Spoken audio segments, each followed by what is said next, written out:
વડોદરા શહેરના વિકાસની નવી દિશા આપતી વીએમસીની કચેરી જ જર્જરિત હાલતમાં છે। અહીં ક્યાંક પોપડા ખરે છે તો ક્યાંક ચોમાસામાં પાણી પડતું હોય છે।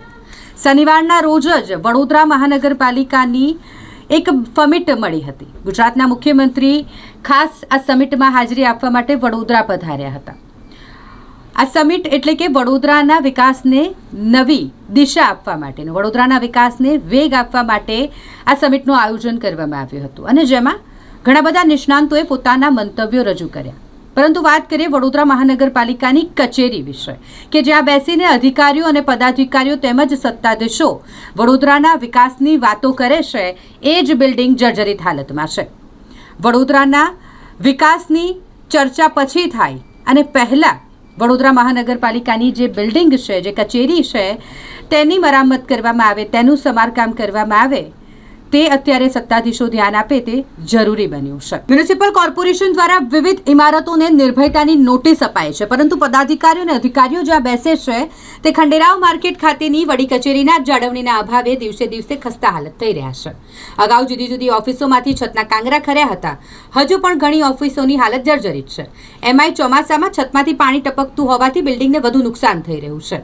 અહીં સવાલ એ છે કે મ્યુનિસિપલ કોર્પોરેશનનું તંત્ર શહેરના રૂંધાયેલા વિકાસને વેગ આપવા કમર કસી રહ્યું છે, પરંતુ પદાધિકારી અધિકારીઓ જર્જરિત ઇમારતમાં બેસી કામ કરી રહ્યા હોય દીવા તળે અંધારા જેવી સ્થિતિનું નિર્માણ થયું છે। આ ખંડેરાવ માર્કેટના ઇમારતની ઇતિહાસ વિશે વાત કરીએ તો 1906-7માં આ ઇમારતનું નિર્માણ શ્રીમંત મહારાજા સયાજીરાવ ગાયકવાડ ત્રીજાએ કરાવ્યું હતું।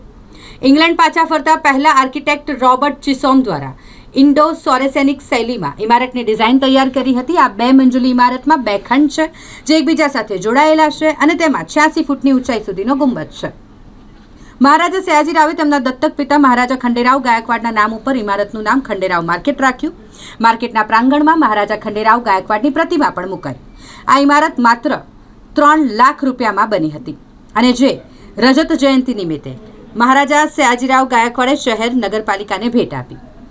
કોઠી કચેરીની ઇમારત પર મારેલું ભયજનકનું બોર્ડ શોભાના ગાંઠિયા સમાન બની ગયું છે। તંત્રના પાપે ધરાશયી થયેલા ગંભીરા બ્રિજની ઘટનામાં 21 નિર્દોષ નાગરિકોના મોત થતાં સરકારના સ્તરેથી જર્જરિત સરકારી ઇમારતો ખાલી કરાવવા આદેશ થયો છે, પરંતુ મહિનાઓ પહેલા કોઠી કચેરી ખાતે આગમાં લપેટાયેલી ઇમારત પર ભયજનકનું બોર્ડ માર્યું। તેમાં આજે પણ મામલતદાર, કૃષિ પંચ, સ્પેશિયલ ઓપરેશન ગ્રુપ, અરજી શાખા, local crime branch, DYSP, reader PI, cyber crime police station સહિતની કચેરીઓ ધમધમે છે।